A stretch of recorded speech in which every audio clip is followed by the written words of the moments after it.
with love. Oh yes, that's our brother Lewis, his wife. She came in, and she's prior police too. She was what she worked for? MDTA. MDTA. I'm sorry, MTA. I'm sorry, yes, MTA. She was MTA police, and she caught cancer. So she had to medically retire from the job because she caught cancer. But God blessed her. She's cancer free, and all my cancer, everybody out there that survived it, please, God bless, stay strong. And that was a phenomenal episode. She dropped a jewel, and she, with lifestyle. Right during that tragic, episode of her life. Right. She found a different way, and that was to go vegan. Mm-hmm. And for her, it worked. And it's phenomenal. Plus, she started her own company. Right. Was it Cooking with Love or something like that? Absolutely. LLC. And Fitness with Love. Fitness with Love. She has like boot camps. Yeah, she's not playing. Through. She can make you a phenomenal mushroom fucking pasta. You know what I'm saying? That was banging. Which brings us into 42. 4500 series.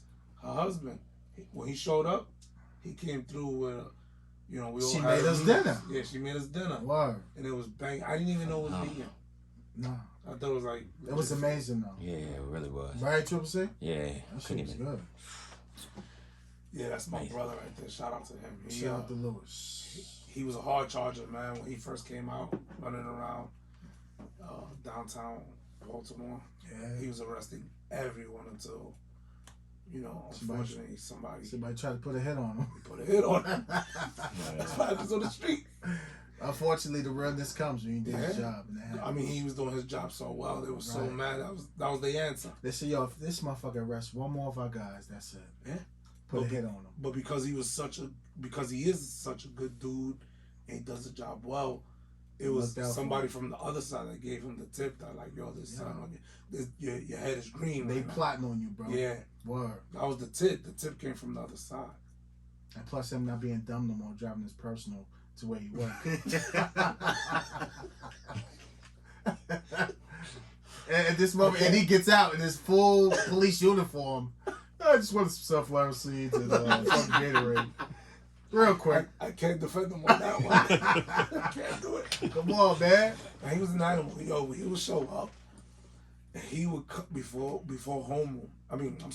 roll call. Roll call. Wow. Damn, son. I feel like I've been home roll. Nah. He'll show up at roll call. Right, Baker shift. Right. It's 6:30 in the morning. He's like, yo, I know where everything is at. And I'm like, what are you talking about? He's like, yo, I walked around, Lexington Market before I came in. So a couple hand-to-hand transactions. He remembered everybody that was like, yo, you know what I'm saying? He remembered everybody that was calling it out. And Modi like, yeah, he bugging. Right. Doing that shit and then he would go back out there. He knew exactly what it was. Right. That's why he liked him. All right, so that was what, 42? That was, 42. Who we got 43? The Emotional Marine. Yes. Our brother Eric Ripmine, right? Mm-hmm. Yes, sir. Amazing man.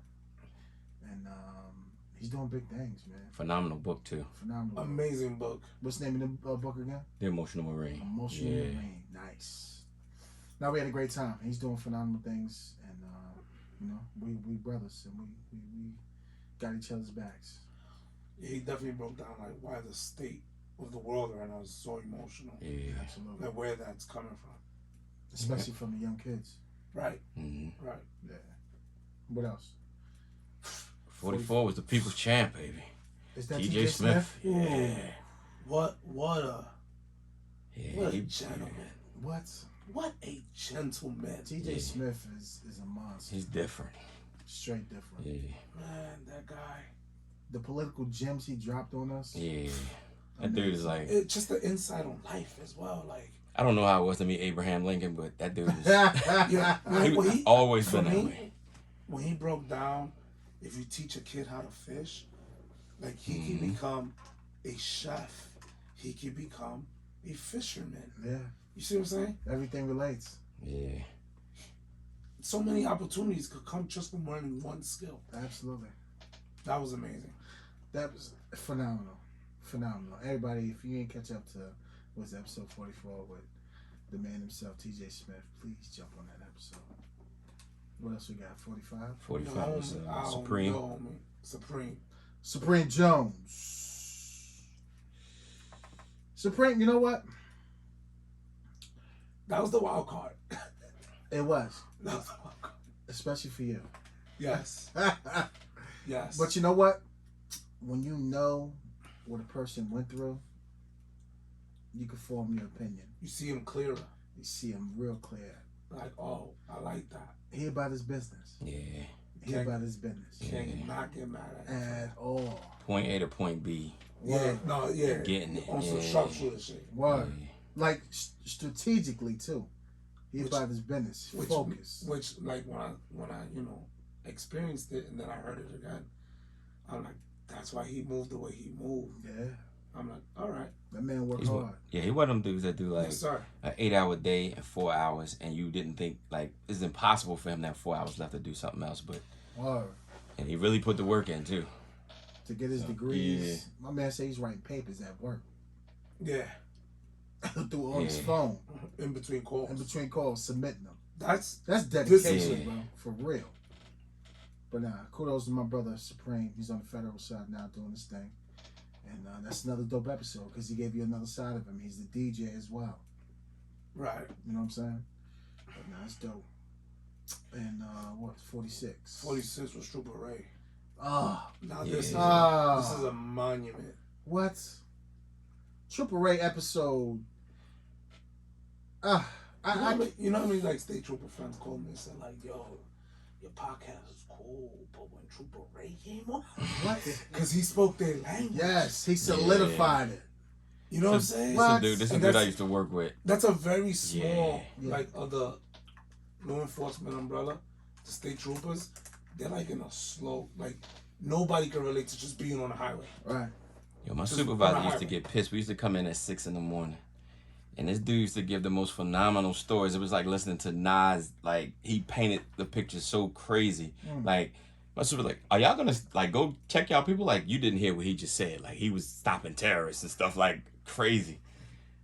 When he gave that story of one of the bombings from 9/11, yeah, one of the suicide bombers. One of the suicide bombers. He stopped. Yeah. And then I saw the actual footage on what? Or of the stop on the Discovery Channel. Yeah. That's legit. That's crazy. I could just see him talking, and then I see his partner that pulled the individual over, and to this day it still bothers his partner because he couldn't get nothing on him, and that was the same dude that was one of the bombers. That call was crystal clear. He couldn't get nothing on him. Was a former Marine, tried to just, and I know y'all been on stops where you all the hairs stand up, but everything checks a box. And that guy got a ticket that night. And that was the last ticket he had. There's something wrong here. Mark. He tried everything. I need a dog. I need this. Couldn't get nothing on him. I was clean, and he let him go because it fell within the law. He was doing his job. Yeah. And that dude was the one down the plane. PA. 9/11. Suicide bombers out of PA going to hit the White House. Yeah, going to hit the White House. That PA plane. Yep. That is crazy. That joint came on Discovery Channel. That's on the Discovery. His stories were just. How about that? So world, you gotta understand the people that we bring into this, man. It's crazy. And after that 46. What? That 47. Who we got 47? Oh. International K. That's your boy. Talk about it. Yeah, he's with y'all. BB. Talk about the International K. Yo, listen. Okay? Because we already let him say it. Let him talk. Talk about K, baby. I just keep it like this, yo. So me and also Moody work with him. And the thing with him is, so he's known as a radical on the job because he's so outspoken on everything.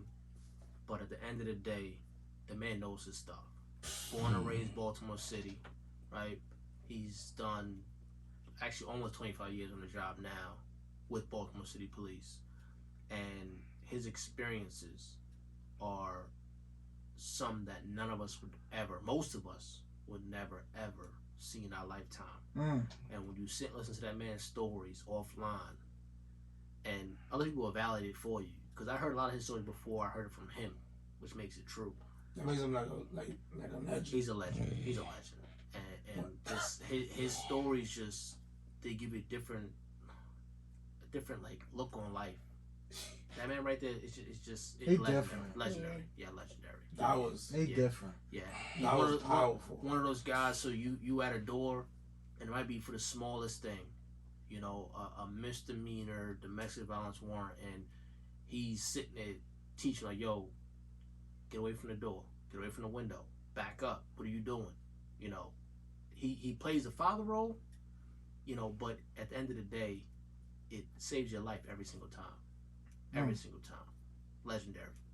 You don't find too many like that. Yeah, No, if there are any producers that listen to our show, For real.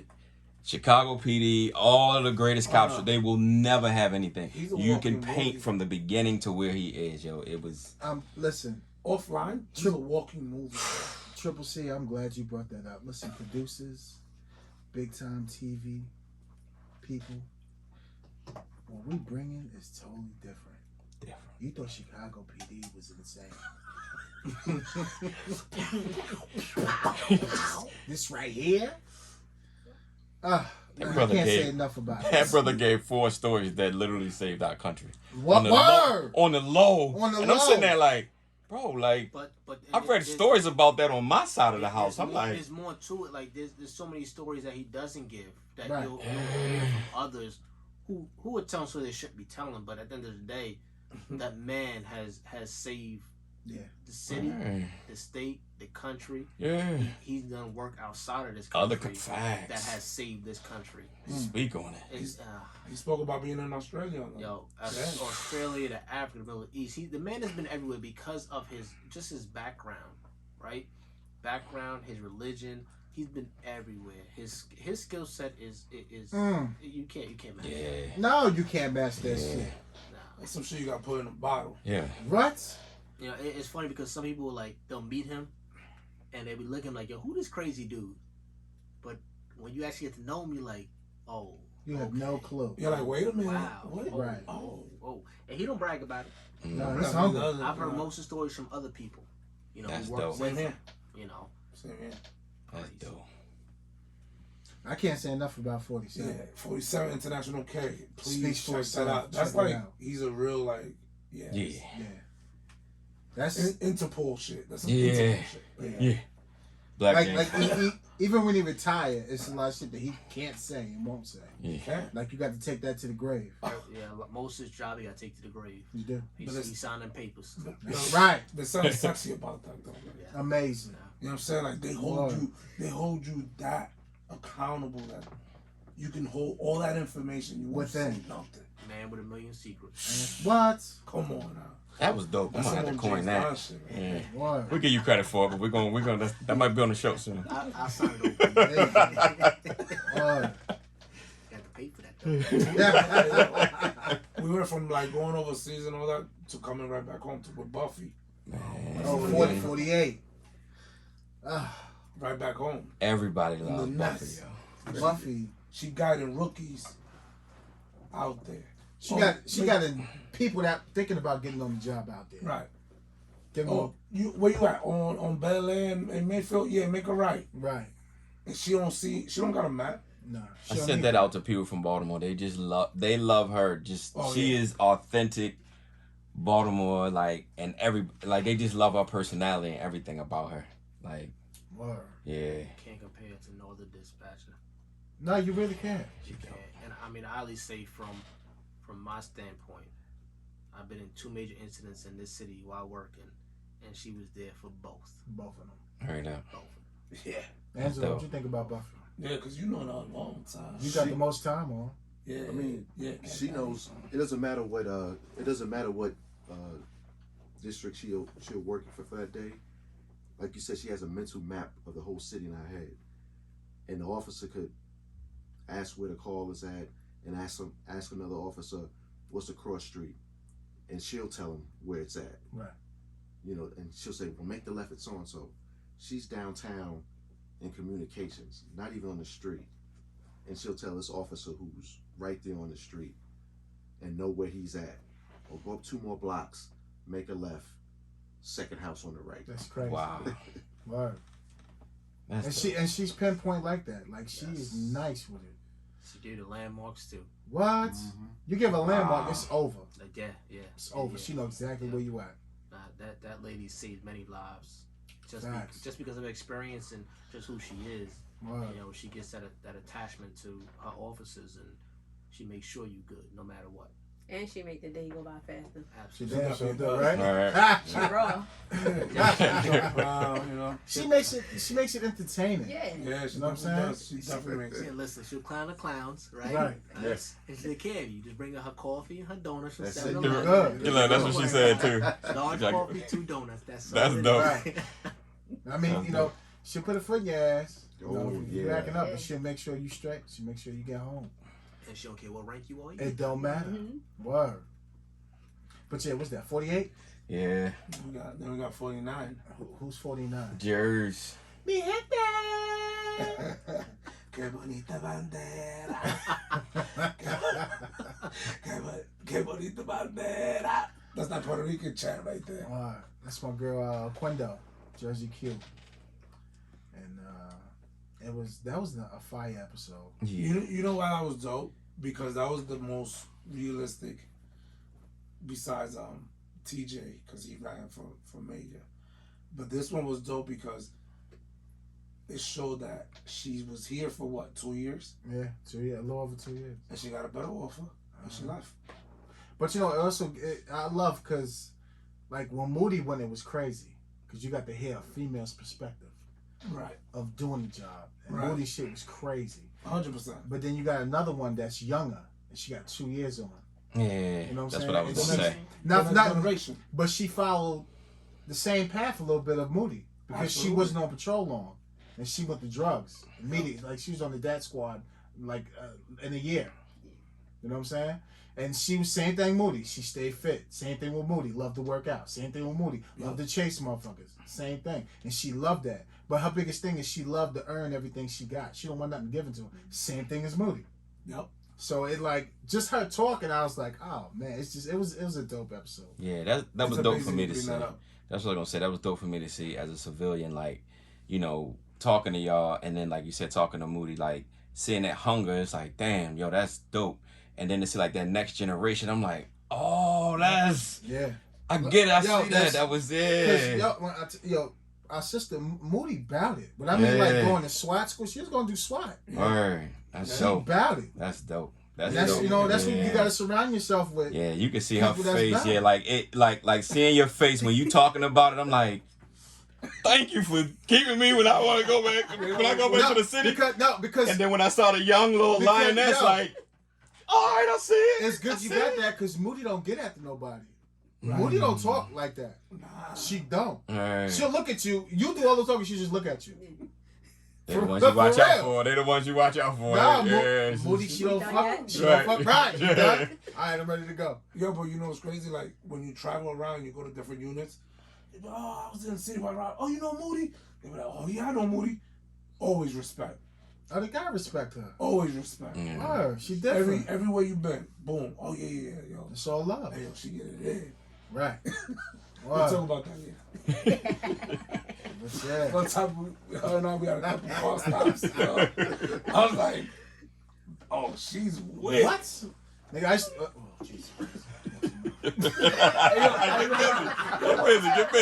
My bad. Get busy. I got it. Don't worry about it. Get busy. Yo, one time, I forgot where I was at. Yeah. She did something crazy outside. I said, yo, Moody, I gotta take you out on a date. She was like, brother, relax. I was so like, Yeah. So proud Just of you. out. She went in. who is her? I was like, Oh my my goodness. co-boss said, I think I love Moody. She got That's so so busy. today. I was like, yo, I can't stop thinking about it. I know. That's what I'm talking about. And she was like, brother. She hit me with water. She threw water on my face. Wake up. She threw water on my face. Wake up. Right. I said, oh, sis. Good job. I remember you asked me for a date. What's wrong with She him? got so busy. Yo, I don't care, bro. Nah, It's cause all yo, you gotta understand. Like, Nah. even when I got to the squad, like her, Moody, and Tay, drug work was their thing. For me, it was like, it's so raw. Yeah. Like, you can't deny it. you know how people talk about the Mona Lisa, like, so, you know what I'm saying? Yeah. That's whatever. I don't even remember. She'll probably talk about it. I was just like, that's it. Yeah. Wow. And then she. Yeah, you up? Because It was it's picture so perfect. pure. It was pure. You just want to videotape it and for training, show everybody like, yo, no, it's a unicorn. It's like, ain't no fronting. This is who I am. I can't. When we get Tay in here, Yeah, we need to we need Tay in here. hey. Yo, Yo. that's a different cup, Yeah. right? Yeah.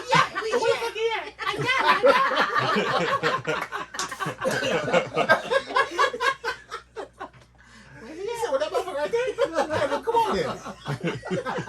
Yo, listen, that man voice wasn't scary at all. At all. When he get up on He put in you, that work. Clean what? Fierce. He had that fierce voice, but he put in that work. What? House. Yes, That's listen, dope. man. Yo, Yeah. he was. That's dope. He's different. Yeah. Different. Mm-hmm. When it comes to that drug work, That's dope. He had Sedona online. And that's when he's excited, yo. Yeah. He get excited, whether he angry or whether he can be happy. That voice get elevated. oh, it's on. Right. Game over. It's on. But You see that? but you know when he says stop the car.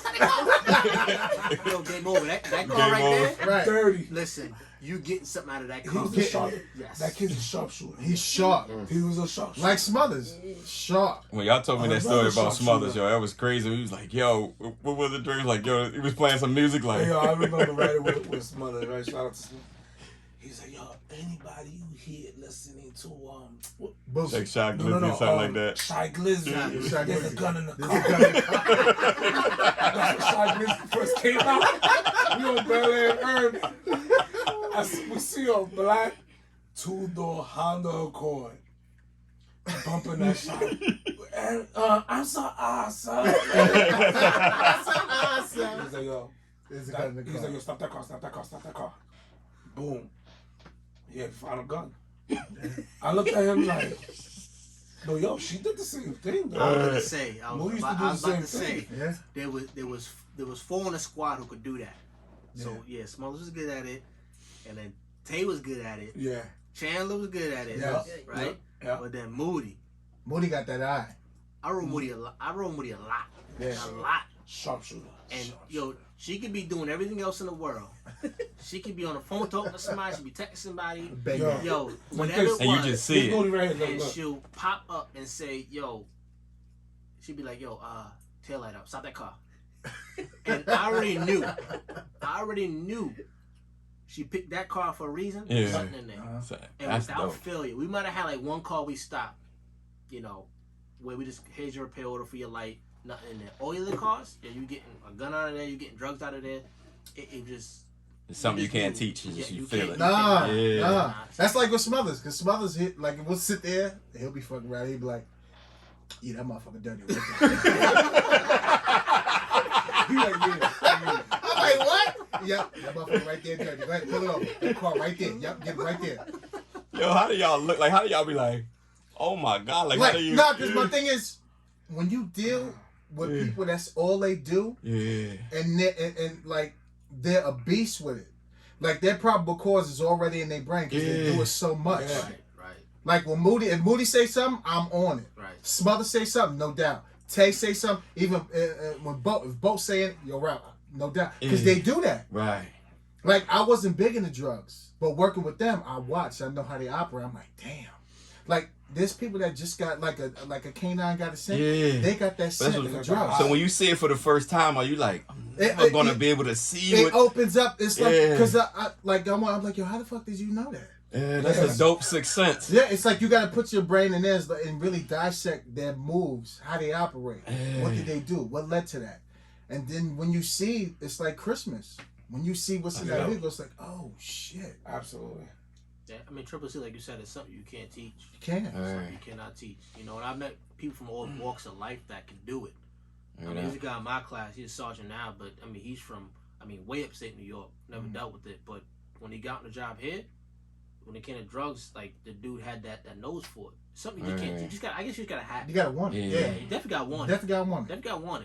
but you gotta want it and you gotta have that sense. Because people who want it and they don't work out, you know. Because I'm a triple race at that. Yeah, but you know what's crazy? I'm thinking about this shit. I'm sitting here and I roll with everybody here the same way we all roll with each other, and it's different, right? Like, boom. Majority of my time was spent with H and I. Our day was mixed. We answering calls. We might get into some shit. Maybe get an arrest for drugs. You know what I'm saying? Maybe a gun here and there. Boom. With me and BB, it was different, right? What we used to do, sit around, and then what we used to do, then it'll go from like low time, and then all of a sudden, boom, we in the middle side, right? Then I'm driving, Moody. She's texting, and she's like, "Yo, stop that car right there."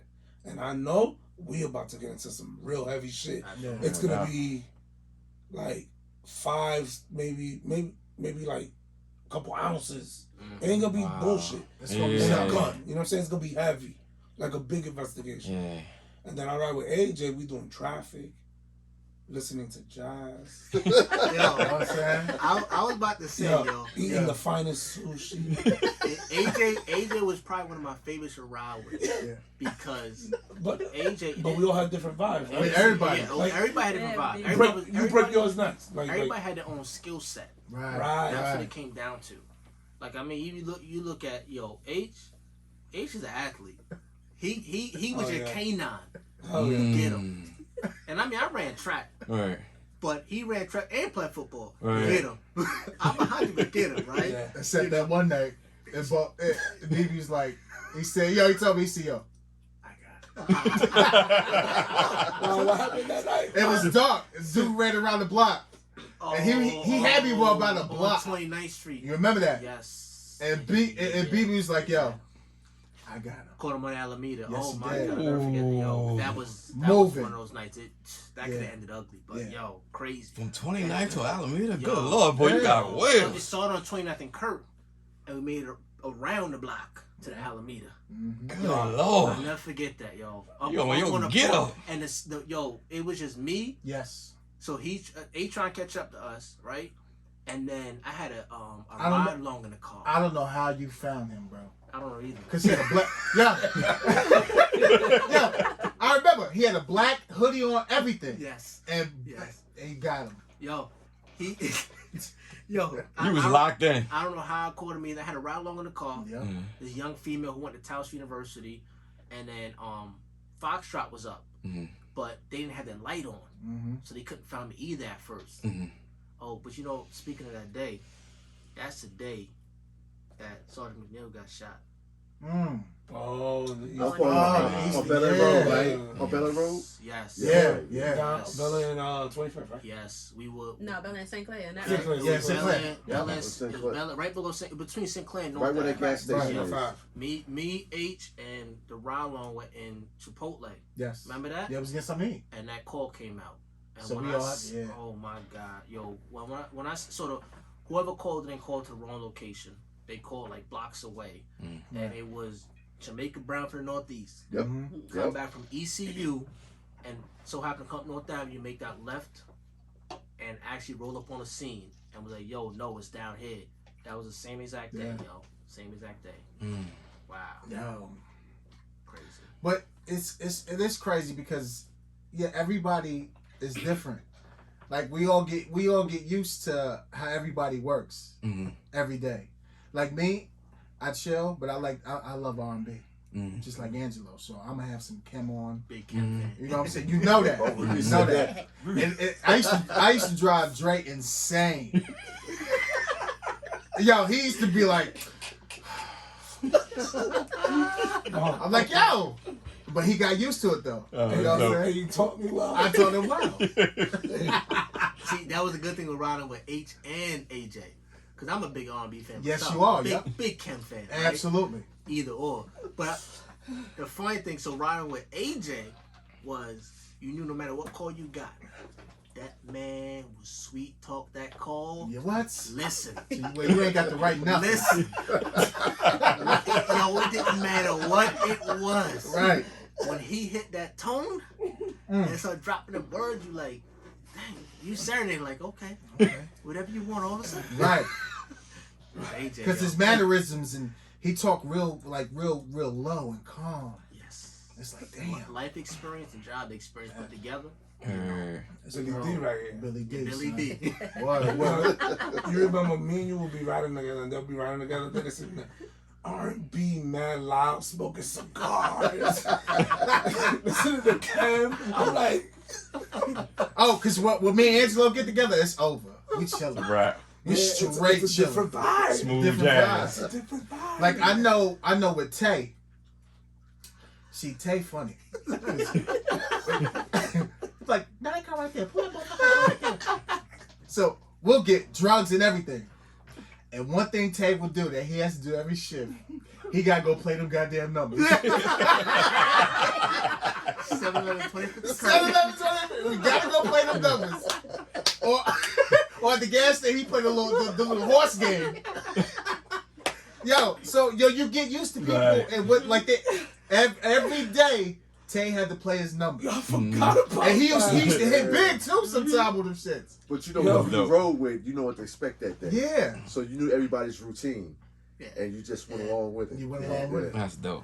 Can I tell you, it's a funny story. Funny, not funny to me, but riding with Tay one day, went to play the numbers. Uh-huh. Right, my first, I don't gamble. Right, Mhm. first time doing it. He said, "Yo, I usually play this. You know, birthday, my daughter's birthday, my sequence number. Cool." I started playing numbers. I played everything except for my sequence number. What hit that day? Your Straight sequence number. hit that day. What? Yo, What? everything except a big hitter, yo. I didn't play it though. What'd he say I to lost you? out. I never told him. Oh. He gonna You gonna find out now. Because you know he's gonna let you have it. He gonna find out now. This about 8 years later. But he gonna find out. And he's a Dallas fan too. And he's a Dallas We're fan, not so gonna he talk- we're not tight. gonna talk about that. Right. Dallas. But yo, you know what? Oh my God. Our squad was we just had fun, man. We had fun. We went to every call, or we tried to. It depends on, because we had to break up units, because we had to control one main section, and it was just fun. We had a blast, bro. It was dope that like if the sergeant or whoever is like, yo, you gotta ride with him or you gotta ride with, it's like, bet I'm good, because it's like it's all love, like Right. Nobody was ever like, I gotta ride with him. right. Nah, it was never like that. Cool. We were still fucking cars hopping in with each other. Yeah, it didn't. Right, it didn't matter. Hey yo, we made the CDS. Right. Left that car there. And Left that and got jumped you. right now. Because me and Dre did that every day. They're like, yeah, we don't want you guys driving the same car. Okay, no problem. Yes. So yes, sir. So yeah, right after roll call, drop that shit right over there. That's gonna be our ghost car for the day. Yo, man. And I'd be like, somebody gone. Right, We made CVS. the CVS. Right. Fucking Yeah, him That's back. dope. But one thing with Dre, you always had to have a car that he could hook up his Bluetooth on his phone. Oh, he wasn't getting in. Oh, he was not getting in. And aux was not good enough for him. No. And yo, Who the fuck got an aux cable? you think I'm bougie? This one motherfucker? right here. What? When it Unless comes to it's patrol car, It it better had to be. smell good. Everything had to be right. He had to set up his phone, make sure the music was playing well. If not, he wasn't getting in there. Me, I didn't care. I'm like, whatever. As long as the heat working the motherfucker, I'm good. Yo, I remember one time they gave us a car. He's like, yo, come on. We were gonna go to like the Western for overtime. Yeah. And it's like, it was like one of them white beat up cars. Yeah. And he's like, come on, baby, let's go. You know what I'm saying? I'm like, bet. But that bet was, alright, so I So guess we gotta take this car. Right. I go in there. First thing I see is like one of them 7-Eleven clear big gulp cups. I'm saying. I'm like, yo, H, what happened? He's like, nigga, I don't know. I just got this car. Come on. And I'm like, yo, there's garbage in the back. You I'm like, there's a glove back there. He said, nigga, come on, let's go. I didn't want to get in there. Come on, man. Yo. Cause there was this one dude, yo, like it'll be like mustard. Yo, if you drop mustard, Clean this shit up. if you drop, I feel like this. If you drop ketchup on your shirt, you can still go to work.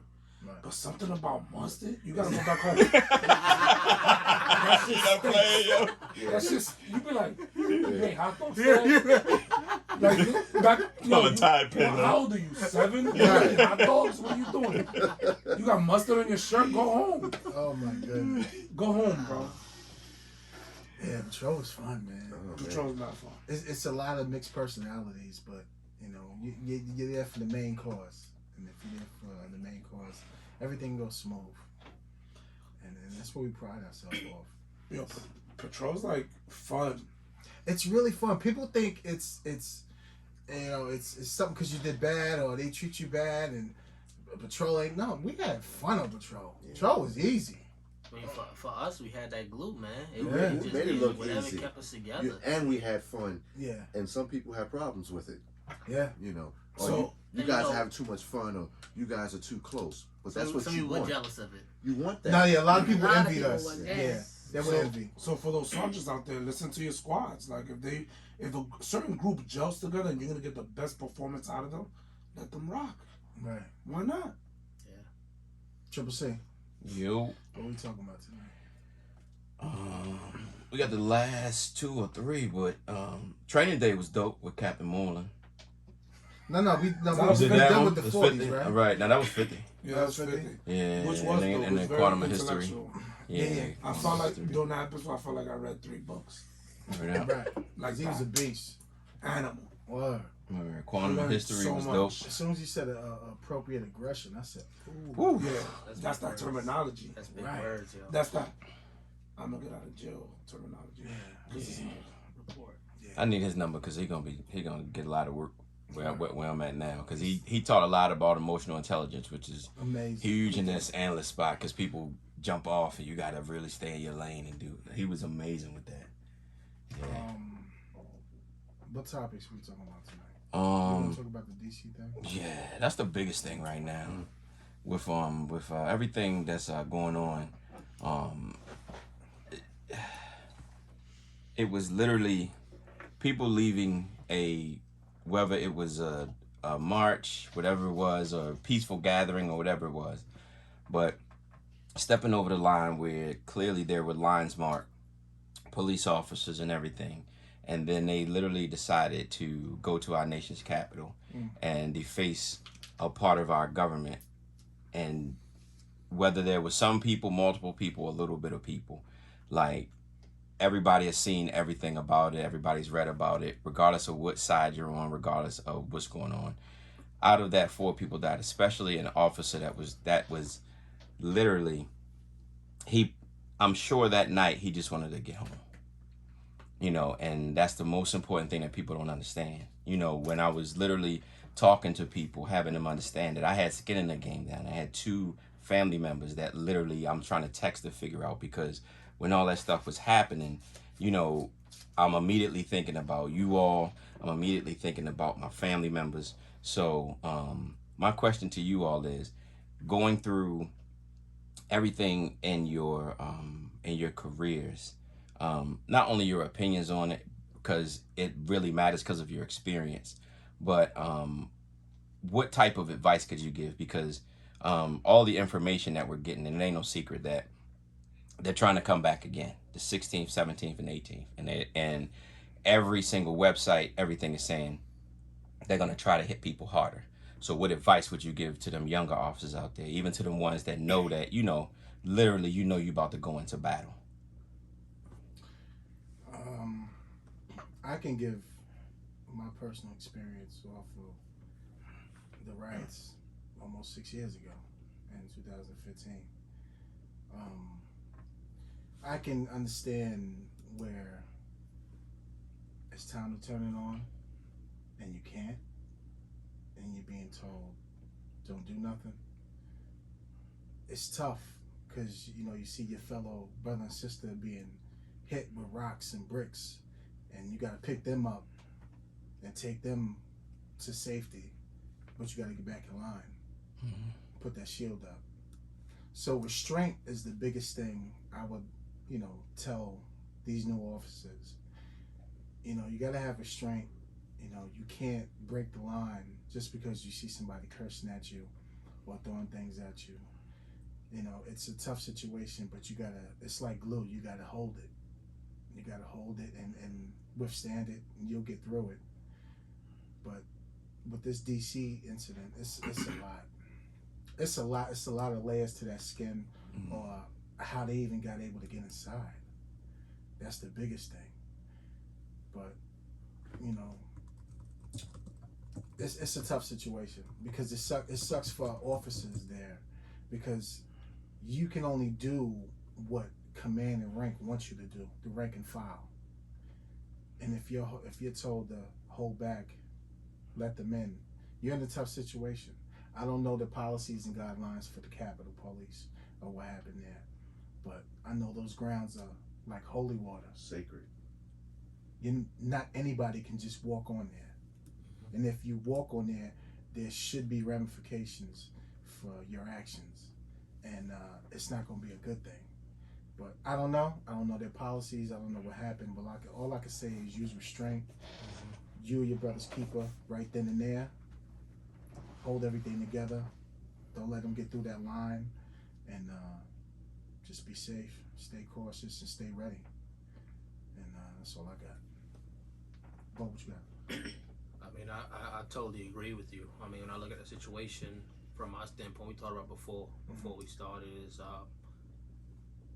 one, in my opinion, they were failed by their command.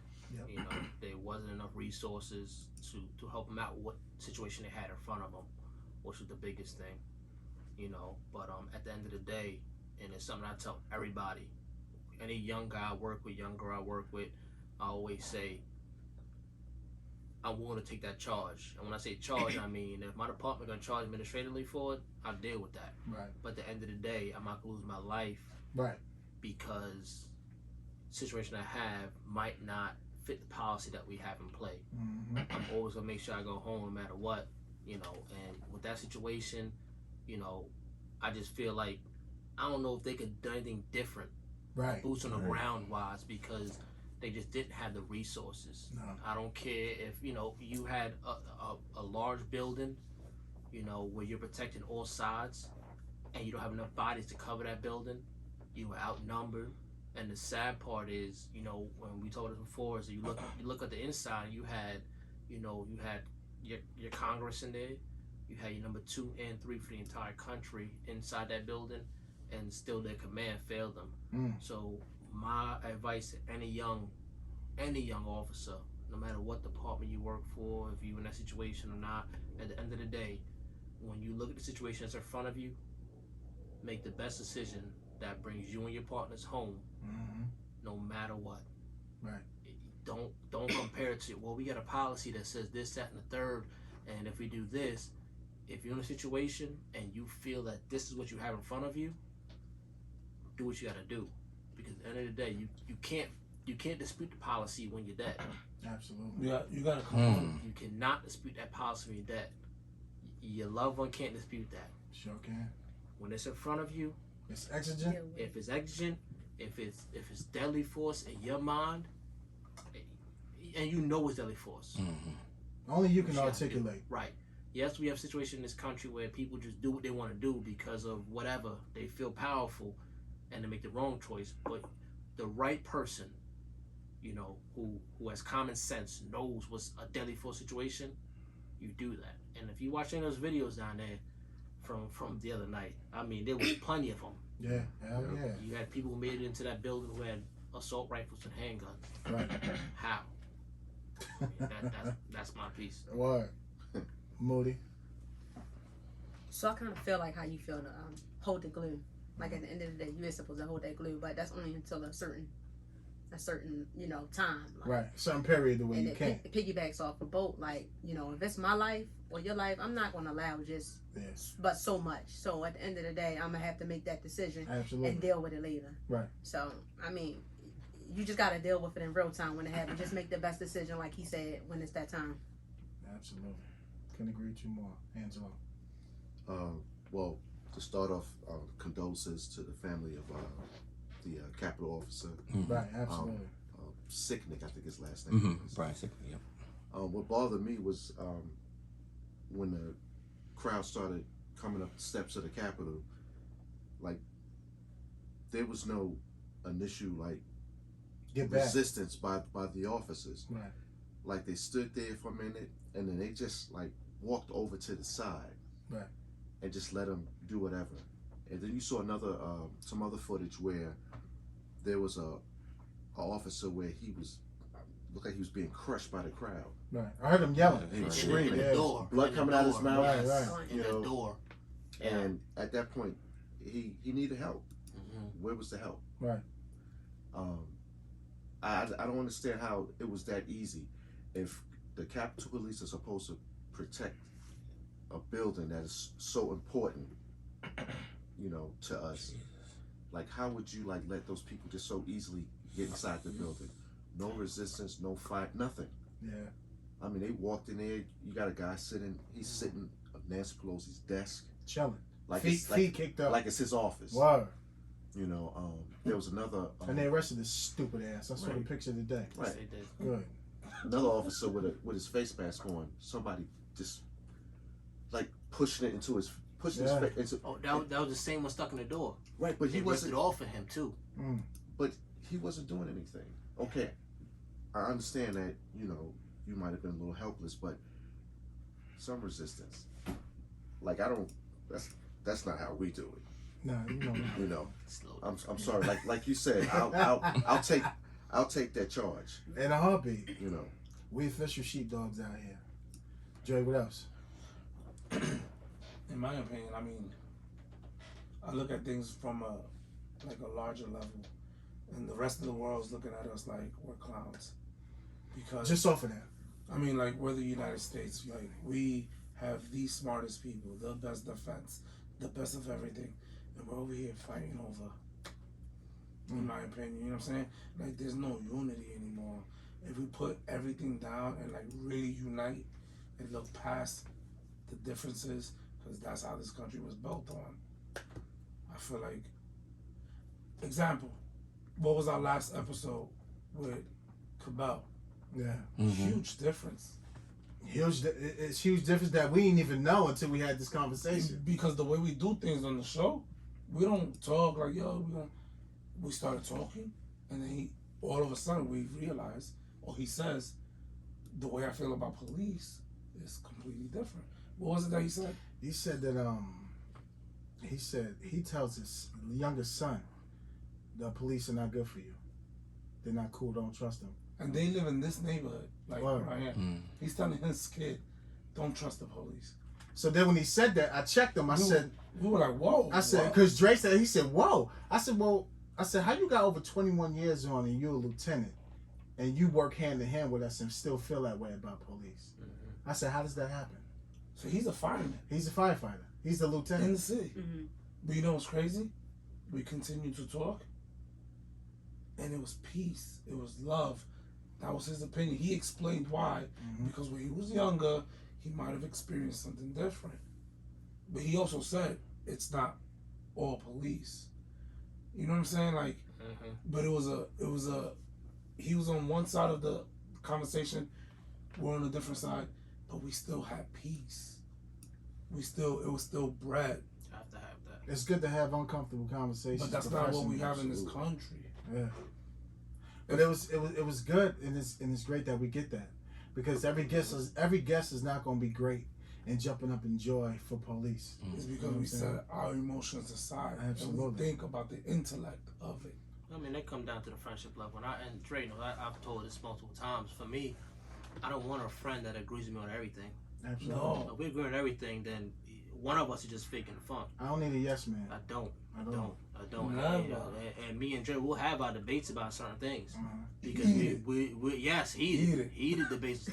At the end of the day, when it's done, I pour a man a drink, you pour me a drink, and we continue enjoying life. Because at the end of the day, you're entitled to that opinion. Right. Our friendship's not based over that, but as he said, I mean, when it comes down to this country right now, We're afraid to do that. It's so divided that you believe in whatever the group you affiliate with believes in, and that's what you go with.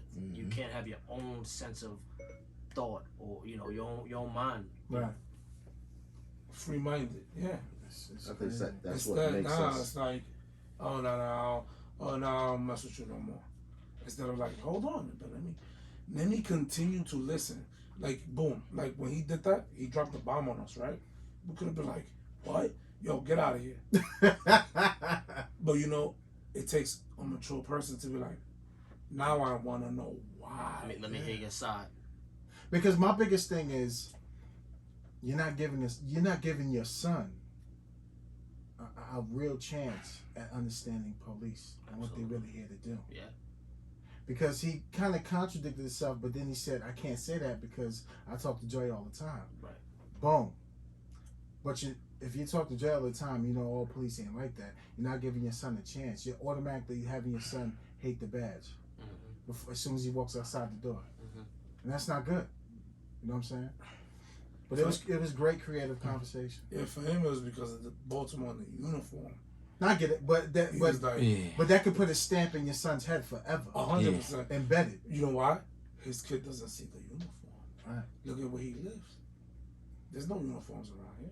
But sometimes you need somebody to open your eyes to that. Like you might have one bad experience that really affect you so hard that you can't see the other side of it. And that's basically what y'all did in that conversation, is that he felt a certain way based off his experience and was putting over his son, and then y'all opened his eyes to things he was doing already that he didn't notice, like the friendship he might have with you. Right. Well, I thought the drill all the time. Okay, well then you don't really hate police then. Right. Oh, okay, that makes sense. Well, now he goes home and tells his son something different. Right. And that's why that conversation needs to happen on a national level, because we have two opposing sides. We met in the middle, and we both walked away peaceful. Absolutely. Where it should be. Yeah. Mad love. Angelo, you was gonna say something. What you gonna say? No, when Brandon was talking about how, you know, we don't always have to agree with each other. You know, it's going to be a heated debate, and I was going to say that. Well, that's what makes us who we are. Yeah, absolutely. As Silverbacks, right? You know, we don't have a problem debating things with each other. And like when you start this podcast in the beginning, was asking everybody, you know, what it meant. You know, we don't have any problems, you know, checking each other. At the end of the day, you know, you might have to tell me about myself.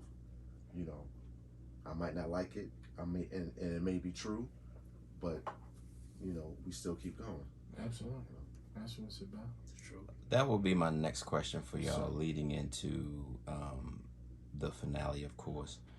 What does it mean? Because I know from seeing it from the outside in, what y'all may not see. I mean, what you all know, but what I see, which is it's a family of honesty and integrity, and something that if you could kind of bottle up and put it in a class for people to really understand, y'all laugh, y'all love, blood, sweat, and tears, but it's not one time where he's like, I check a motherfucker quick. And everybody in their own way says the exact same thing. And it's not about it's standing up, like we've had stories about from the George Floyd incident to everything else to blah, blah, blah, where in instances that I've not only heard from you all, but just instances from other people that I know, they be like, yeah, it was a kind of gutsy situation, and they were showing up like, we're not doing it that way. That's not what we're doing. And that comes from all of y'all across the board. If again, in that same situation, when anybody's listening, what does it mean to be a Silverback? I knew that question was coming. Well, go ahead, bro. Lead off. I mean, all right. I know we can get into it a little bit, you know, and I'm gonna tell you when I understood what a Silverback was, right? And God rest his soul, our brother Chandler. It was at his memorial. Right after his funeral, we did a memorial. We ended up at the district, and our lieutenant, I can say his name, he's gone now, Lloyd Wells. He asked me to speak because he was a lieutenant during our accident and when Craig passed away, and I gave my side of who Craig was, and I mean I think all of us agree here to who he was, the ultimate protector. And Lieutenant Wells got up and started speaking, and he emphasized Silverback and started talking about the Silverback Gorilla. Because again, in my mind, when we started it up, it was like, yo, Silverback Gorilla, you know, we protected each other, we did what we had to do on the street, that was that. And he broke down what a Silverback was, where he was the the leader of the pack. And for us, we were all leaders. We didn't have followers. If you were a follower, it didn't work for us, because at any given point when we were working on the street, or even when we were in our off time, you had to make some kind of decision. You didn't have a voice to say so. Like, yo, that's a bad choice. We doing this. Same thing on the street as if you were out somewhere on off duty doing whatever. So Silverback to me was, you're a leader. You made sure everybody made it home, right? And you were a protector, which is the same sentiment. Everybody made it home no matter what it was. I don't care how much time you have on versus me, what you've been through versus me. If my choice I felt was a better choice, when I said it to everybody went with it. And if somebody felt, hey, that's a bad choice, we talked about that. We never had those problems where we get into what they call a pissing match, right? On the street. Oh, no, we didn't do that. Same thing when we were off the clock. We decided, hey, we going out for a drink afterwards, or let's go out for dinner with the families. When it came down to making that choice, you were allowed to do that. Your time, your age, your experiences didn't mean anything. We were just all family. And to me, that's what a Silverback was.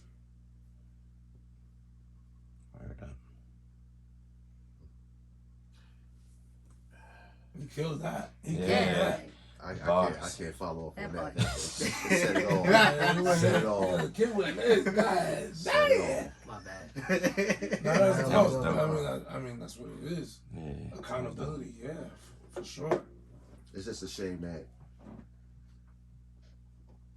because that's who we are, like, people didn't like that. Like, they tried to find some way to break that up or separate it. We still here. Yeah. To the point we were being told, you guys are too close. You guys having too much fun. Like, since when that's ever a thing? Yeah. Like, look at Navy SEALs. They want you guys to be close. Yeah. Like, we did all that without the training, like the whole underwater training. Now we were close because of our cause.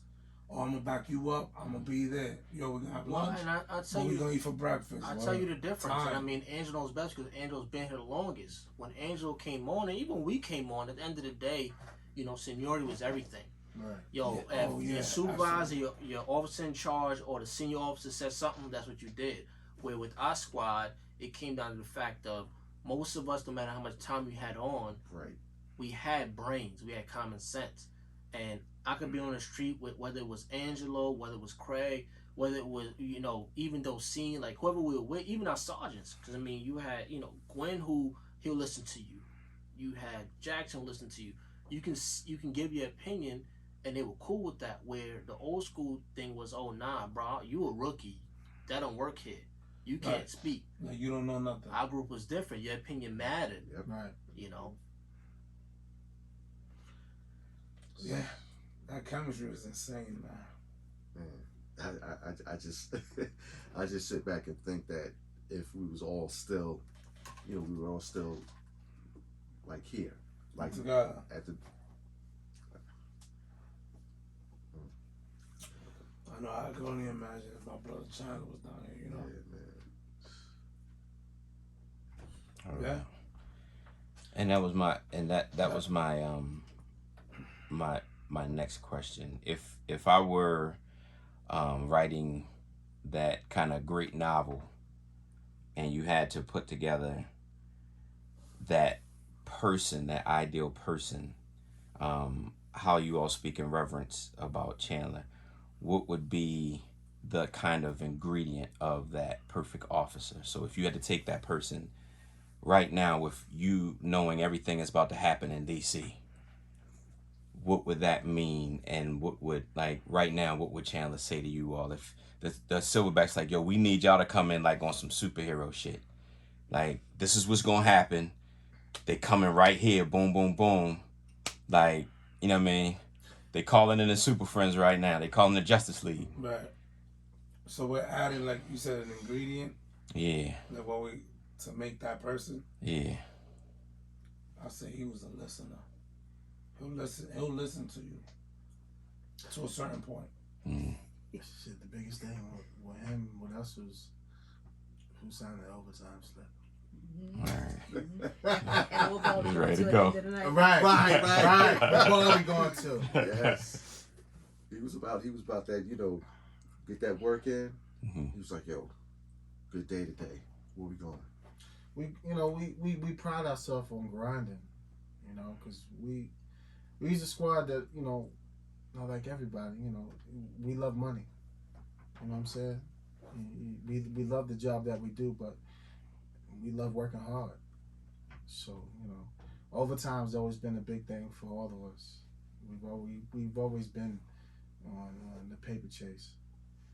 And, and working in this city, what we go through, rightfully so. There's nothing regular about us. We like things like anybody else who want to work hard and get what you want. So the squad, we was close, we was net, but we was grinders. There's one thing. Is one thing guaranteed is I'm not going straight home after work. Mm-hmm. Right. Had to reward yourself for that day. You know what I'm saying? Work, I'm not going straight home after work. You can rest assured that I'm working overtime somewhere. Yep. Clocking in some hours. Word. I remember being with him and he'll be like, yo, we're gonna work out after the shift. Right. Yeah. 1 o'clock in the morning. Yeah, we're gonna Upstairs. work out. And he used to work out before the shift too. Right. So he used to be like, yo, let's work out before the shift. And then after shift, we can hit up that spot. Yo, That's it. I'll say this. When I got to the academy, I was 150 pounds, right? Same weight I went in as. And I got to patrol, because I went right to patrol at the academy. And, Craig got me into working out. And I mean, I ran track most of my life. Mm-hmm. I played football. And when I tell you I will run from the weight room. If it just wasn't me, he got me into it. And within my time of knowing him, I put on 30 pounds.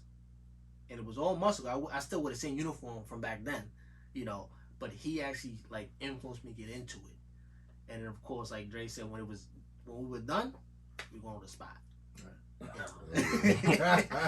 Yo, meet at the spot. Yo. For real. We made sure we got that work in first. Yes. Man, that's a great time. Yeah. And also, and while we on the topic, because what we do is serious business. We make it seem like it's fun, it's easy, but it's real shit to it. So, for the world, my brother and sister, they just actually got into a shooting, and then this is a couple weeks now, almost 2 months. 2 months, yeah. 2 months, right? 2 months today. So they Mm. damn. Yeah. Right. It didn't even seem like it was Nice. that long. That's right. The ninth. Yeah. So they're actually partners in their unit that they're at, and they got into an active shooting situation.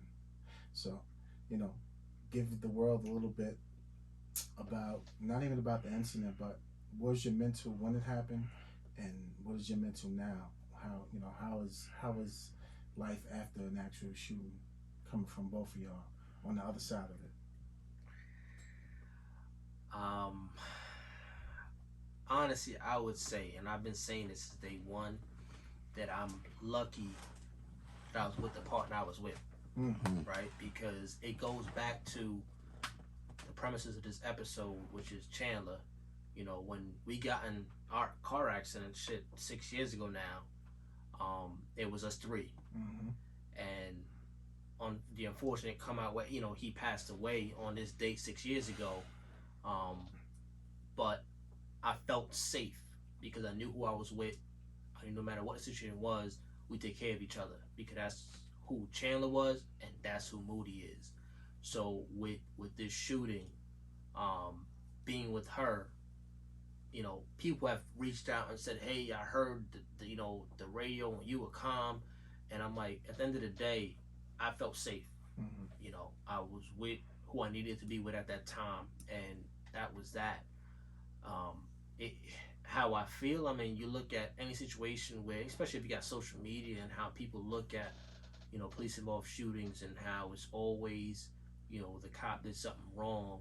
I feel like, for me, it's one of those where it's a stress on you, a stress on your friends, stress on your family, but at the end of the day, you do what's needed to make sure that y'all make it home, especially when you didn't put yourself in that situation, and I just feel like I'm happy to be alive because, you know, like I said, unfortunately on this day 6 years ago, our brother who was with us didn't make that.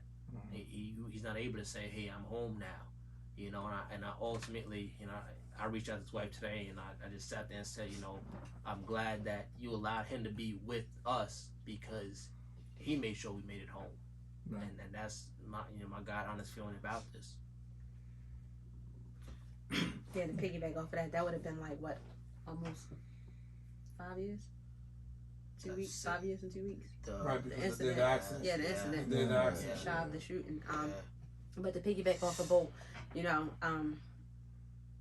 I wasn't injured, thankfully, you know, but I was blessed to be with Bolt because I know through my past experiences and working with Bolt that I can depend on him. So that trust is there. Like I don't have to worry about my safety. That's a Silverback right there. That's what we are. You know, for me, my mental was shocked. You know, I was in a state of unbelief, like real shit. Like what the fuck just happened? Like I've never been through nothing like that. Right. You know, and we don't have no support in the city. And seeing everything going on, you know, my safety, Bolt, I gotta make sure Bolt good. I gotta make sure, you know, he good. It was a lot. It was too much, you know. So, that's what it was. It was a mind blowing. I don't know how to explain it, but you know, I never want to experience it again, to be honest. For us now, I'm okay, you know, because things could have went worse. That was something I had to get through. But I'm lucky to be alive. I'm lucky Bolt alive. You know, nobody seriously injured on our end. So we all good. That's how I look at it. And I just pray and just keep forward every day with it. That's amazing. That's phenomenal, man. Like, that's why, you know, I love what we do because it is groundbreaking. You know, there is no podcast that do what we do and on the level of how we bring it to the world. Like this is real. 1,000% real. It's fresh. This is people's lives. We every do this day. Every day, all day. People to a magnitude of nobody will do what we do. Departments are different, but what we endure in this fine city, you're never going to get it anywhere else. You'll probably get it, but they're not going to present it to a level that we present it on a daily. And that's a separation. And yeah, we playing chess down here. Absolutely. I mean, that day, you know, y'all play chess. Y'all won. I mean, that's what it comes down to. Let me clear that up. Yeah, when I said no support, I don't want the agency to think like they didn't support us because I got a lot of great support through them. I'm talking about when the shit went down and it was just me and Bolt out there, there was no support, so it was just like fight or flight. Yeah, so yeah, let me clear that up. Nah, sis, we understand. What you meant was it was just two. Right.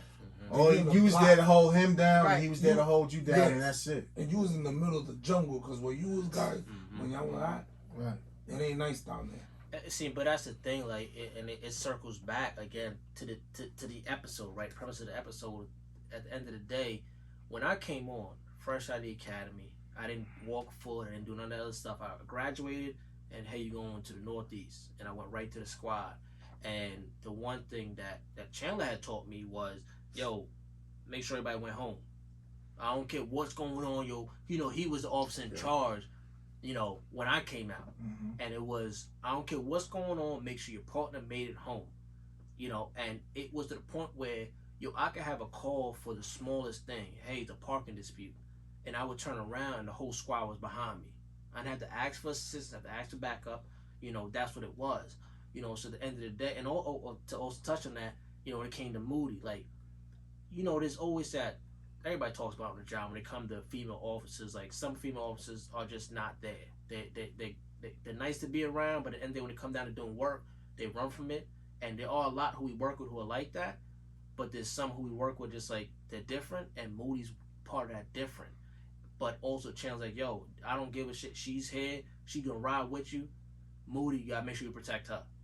And that's how he was when he was here with us. It was always, yo, she gonna put in that work, but it don't matter. That's sister. Take care of her. Absolutely. So in our situation, I'm making sure I'm good, but then all of a sudden back of my head, I'm like, yo, okay, I gotta make sure I take care of sister. And that's what happened. It was like, yo, make sure we both get out of here, all in one piece. That's all that mattered. Phenomenal. Angelo, you got anything? I was just listening to what he said. It's so ironic. He's amazed over here. That Craig said that because after everything that was said and Talk to the done, mic. after everything that was said and done, that's exactly what Bolt did. Mm-hmm.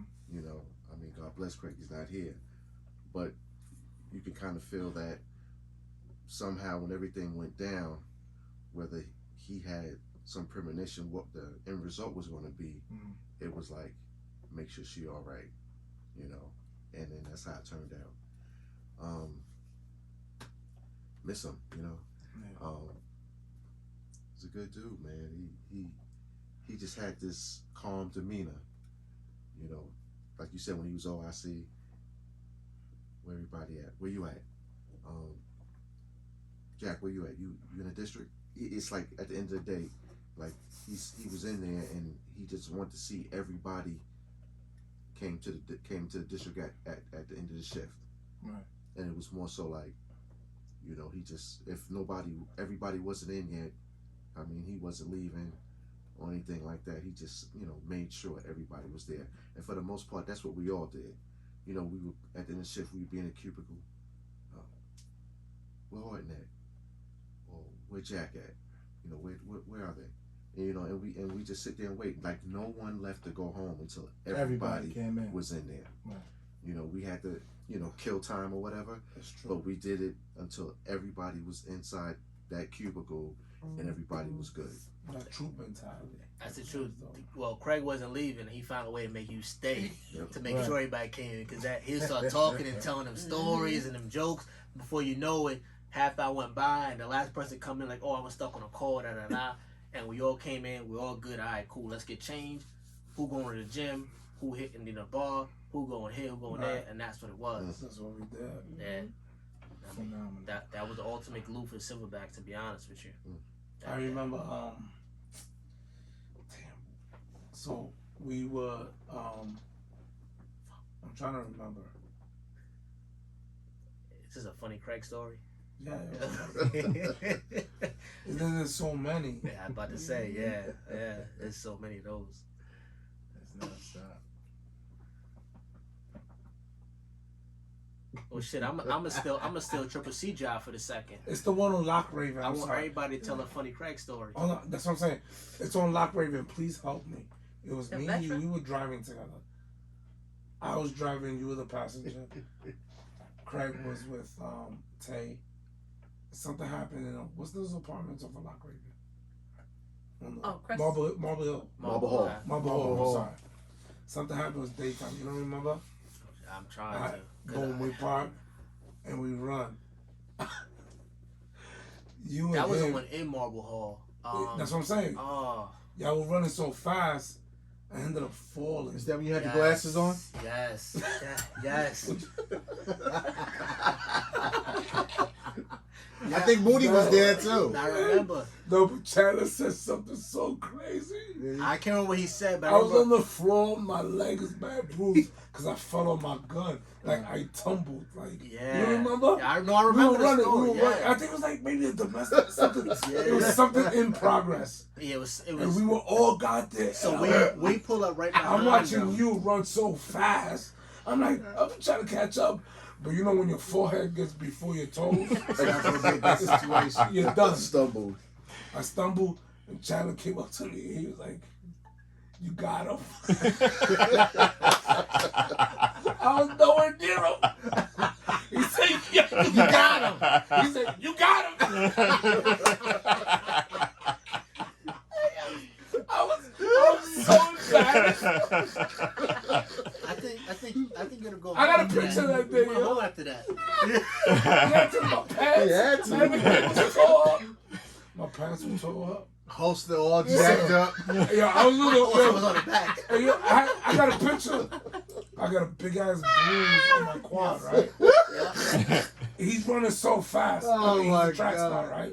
Brrr, I'm trying to catch up. My forehead gets in front of my toes. Ah. I fall.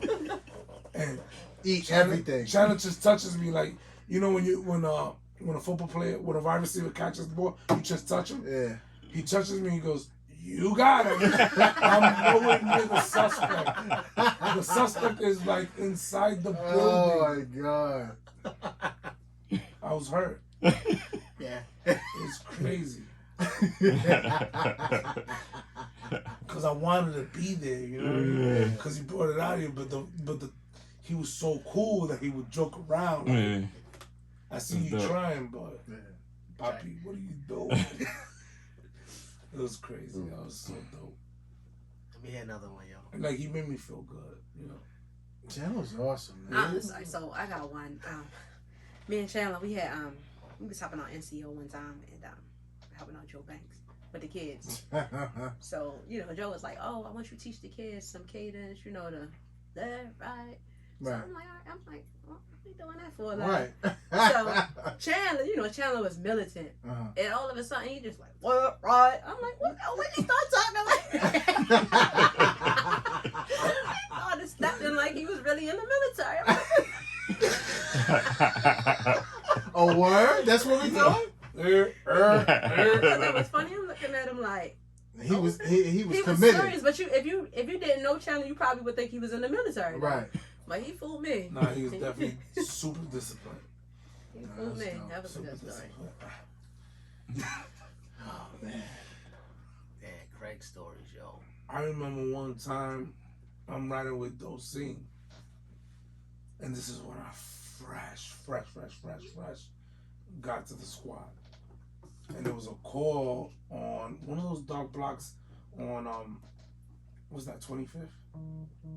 What's one like Homestead called? Okay, Montpelier and all that. Homestead. In the chum. You know, And the chum. What's the one on the side of the post office? Homewood. That side. Or, So it's like real dark. You remember it was like real dark. So That's so, that's Maybe go is for that App. Abbotsford? That's That's Abbotsford. Gorsuch. Is it Gorsuch? Yeah, I'm talking about Gorsuch go all the way second up to one, second one. Black Yeah. Gorsuch. Now, what's the block? Is it going east to west or north or south? it's going It's going west, coast, right? It's going on Hartford Road towards east. Huh? I'm sorry, towards north. Fuck. you said where the post But he office, said the right? post office. So that's You see Homewood the and Gorsuch- Fillmore. That's like The Yeah, small that's- joint, the small Fillmore. joint. Yeah. Fillmore, Homewood, by the By the post rec office. center, and the back rec there. center. One. Yeah, that's It's all the way Homewood. back there. Yeah. But those buildings over there. So it was dark. Montpelier, yeah, like All that a dark Montpelier. area. Thank you, Yeah. Montpelier. So we over there. What was that happen? I don't know, nigga, you telling stories. I'm sorry. You guys told me. Oh, I remember now. No, it was me and Doseen. Boom. It was for an assault. I get there and the block there was no overhead lighting. That's what happened. There was no overhead lighting. This is the first time like I really saw who Chandler was. My first time. Boom. The block is so dark. We got the flashlights and we're walking. We see like a piece of a boot over there, like jeans over there and over there and over there. He ended up like having this dude just No. What? He had to do what? He was naked. not Is he like assed out in cuffs or something? yeah, basic. Thank you. Okay. Thank That you. sounds like a Chandler story, yeah. And he was just saying there like, then the guy was super polite. Just Yeah, he was in a fight with a dude. he wanted to fight. Yeah, he And was I was he like, was a who? fighter. I was just like, yo, who is this guy? Like He he was untouched, clean. Yeah. It ain't take long. He ain't gonna play with you. That's what I'm He- saying. Think that's Wow. Yeah. my whole story was trying to say that. Well, and that was the thing. So that goes to my story. So we got a call. We were down in Chum, and I cannot think of the block. I think it was Rob Street. Called Rob Street for domestic. Neighbor called, said their neighbor was in the house. The female was screaming. So we get there. It was me. It was Chandler. It was Doseen, and then Sarge. Gwen was on the way. So we get there, and neighbor comes out and said, "Hey, I heard screaming from the inside that house, you know, female screaming." I'm like, "Okay, cool. Alright, no problem." And then Chandler knocks on the door. Right? So he's like, "Yo, boat, go to the back. No problem. I got you." So as I'm going to the back, you know, Chandler's like, "Oh, he peeked out." So the dude opens the curtain for the front door, looks out at us, but closes the curtain back. Right? So I go to the back. I'm like, "Let me know what we're doing." He's like, I'm knocking. All of a sudden, I hear it felt like an earthquake to me. And he's like, "Yo, bro, come to the front." So I come around, the door's open, we go inside, we find the guy inside the house. The female that was screaming, she ended up leaving right before we got there, right? So now I'm going back to the door to go out, and I realized that the front door's on the floor, the frame for the door's on the floor, and there's literally concrete from around the door frame on the floor. So I'm like, how this happen? Like, you hear the door, usually the door just pops open, how the frame rip out of concrete fall on the floor, how they actually like full concrete stone hit the floor. So I'm looking, I say, yo, where the ram at? Let me get the ram. He goes, I hit with the ram. So Lucine looks and goes, oh no, that was Chandler's shoulder. He hit this door with one shoulder and literally ripped the door, the frame, and the concrete around it out of the wall and left it on the floor. I'm just sitting there like, what? And that's where the name Debo came into play. It was he was Thanos. Bro, he was Thanos. He was Thanos. Because I to this day I'm still looking. I have pictures of it. I'm like, yo, this doesn't make any sense. Like, that's concrete sitting on the floor. But how old was he at that point? Oh, Chandler might have been like 26. Yeah. For you to do that, he was 26. Mid-20s. 26. 26 years old, you're blowing this door for. Yeah. But remember, 26 built like a silverback though. Right. Like a silverback. Right. Yeah. I mean, Chandler wasn't. He was only what 5'6", 5'7". Yeah. If that, I'd give him that. 5'6" in height, right, and width. Right. Because that boy's shoulders. He used to tell me he was 5'8". He's showing off. Yo, with his boots on. With his boots on, right? But he never wore those. Nope. He always had the flip flops on. Mm-hmm. But man, it was a great time. He always did have flip flops. Flip flops and cargo shorts. Yep. Right, that's it. With his glasses on. Flip flops, the fatigue cargo shorts on, Yeah. the black t-shirt, Chilling. the black Henley with the buttons in the front, right, and the glasses on. Boy. And that was Chandler. If he was going out, he throw the boots on. Right. No The socks. black The black Timbers with no socks. No socks. What do is Caribbean, yo. Yo. So. Timbs with no socks. That boy was built different, yo. Yo, you're a special type He of was person. built You gotta different. be. Remember that scarf he used to run? Yeah, that's The little shawl. Like he was overseas and shit, right? Right. Right. It was blue and black. Like he was on the Titanic. Yeah, Right. he did have those. He sure did. Yeah. He thought he was on the Titanic with that one. Yeah. With the Nobody built like that, man. Yo. I just remember like going out with him, like, so the thing with Chandler was when it was like a drink nights, like, yo, Charlie's shift, you get off, you had time, meet at the bar, right? And we'll go out there and we're hanging out with him, we're drinking, having a good time. And at the end of the night, Chandler would turn around and he'll make that, like, that signature move for give another round to the bartender, and they would drop the Irish car bombs in front of everybody. Yeah. But Chandler would buy for the entire bar. Yeah. It wasn't just for the squad who was there. It was whoever was in the bar got one. And he had this thing where everybody had to do it at the same time. It was a race. Mm-hmm. And whoever in the bar, whoever won, you won for the night. Oh, you the champion. Because at the end of the day, with Irish car bombs, you take the shot, you drop it in that Guinness, and you throw it back. Yep. Yo, Chandler did that shit in 2 gulps. Sometimes 1.5. So if you beat him, you were not from this world, yo. And that was every night going out with him like that. That was it didn't matter who came out with you. You could bring your kid out, which was like, yo, Irish car for everybody, and this is a race. Everybody gotta go. It was insane. I can't even do them anymore, yo. That's so dope that you put that up. I remember that in the bar in the Northern. Yes, curb shop. Curb shop. Curb shop. Curb shop. Yeah, shout out to I still go there sometimes. Yeah, they got good food, bro. Yeah. They Always do, have they good food. do, Yeah. Yo, he would take us there, and it would be exactly that. Yes. Hell yeah. That was the end of the night signature That's shot. how you know it's a wrap. Everybody, and it don't care who you were. Like he ain't know who you were. You could just be a regular in the bar, and it was You wouldn't even have to be a cop. No, he'll count out the heads in the bar. Okay, cool. All right, 10 people. Irish car bombs. 10 Irish car bombs for everybody, and you have to do it because hey, he bought it for you. Yeah, you gotta drink that. When you look at it, you're like, oh, I'm and it was gonna a do it. race. And it was a race. At the same time, Ronnie the bartender. Yeah. Ronnie the bartender set it off like, all right, 1, 2, 3, go, and everybody go. And I mean, Chandler won most of the times, but Yeah, he did. Yeah, I think we gotta bring that tradition back. Yo, that was so dope. I remember that. oh man, Was that at Wilson's? No, that was Wilson Curb is different, Shop. yo. Curb Shop. okay. Wilson was 24 We're not hours. Yeah, we're not talking about Wilson. Right. Nah, that's a different Yeah. story. it Wilson is. was short shift change. Right. You were close enough. Yeah. And he walking in the next day, that Sunday, Yo, with that big can of Red Bull. Oh my goodness. What's Well, Wilson's? I don't think they exist anymore, actually. No, they don't. They No. closed. There's the bar right off of Harford Road. Yeah. No, it was torn down. There's no more Wilson. So that was Craig's favorite spot because he had to go far. It was like, yo, 2 minutes change, from the district. Hop in the skip and I'm there. That's it. But Curb Shop was like his like, Tell me oh, about the prices. I'm going on a vacation, so he'll travel the 10 minutes to the Curb Shop because it's his little vacation spot away from home. Oh man, It was $2 like beers, $5 like vodka tequilas. yeah. Yo, Oh, man. Great time. Oh my God, we can't talk about that. No, we're good. Triple C, Yo, we good? amazing, phenomenal episode. All right, plug me in, bro. There we go. All right, ladies and gentlemen, that's episode 54. I would like to take this time to thank my brother Bo, my sister Moody, brother Angelo for coming out tonight. We had such a phenomenal time, and we had for one cause, and we praising life. And our brother Chandler, he's not here. May he rest in peace. We love you. We always think about you, and I know you are looking down at us, watching over us, and those two beautiful little ones at the house. The little man like a grown man now. So. Yo, Crazy.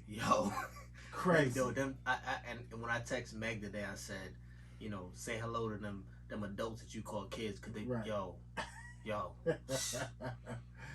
But that's what it's about, ladies and gentlemen. We had to bridge the gap in this real life, real events. There's nothing fake about what we do, and that's what separates this podcast from everybody else. But we appreciate you, and please keep tuning in. Don't forget the website, www.silverbackchronicles.com. Get that merch, and we working. Jerry, what you got?